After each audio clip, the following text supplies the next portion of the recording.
Welcome to our channel. Today we how to use SurveyMonkey for gathering feedback, complete guide step by step clearly. To begin using SurveyMonkey for gathering feedback, first, visit the SurveyMonkey website. Create an account by selecting the sign up option if you don't have one. If you already have an account, simply log in using your credentials. Once logged in, click on the Create Survey button. You will see a prompt to start from scratch or use a template.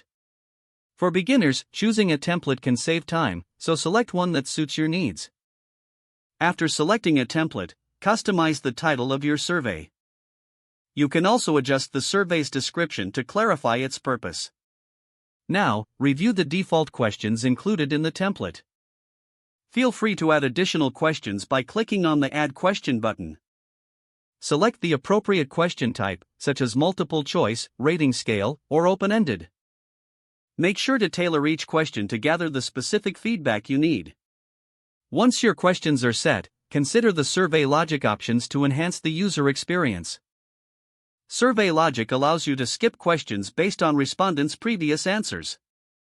Next, navigate to the Design Survey tab to change the look and feel. You can choose themes, colors, and fonts to align with your brand. After designing your survey, it's time to test it. Use the preview option to see how your survey will appear to respondents. Make any necessary adjustments based on your preview. Once satisfied, click on the Collect Responses tab. Select your preferred distribution method, such as email, social media, or a web link.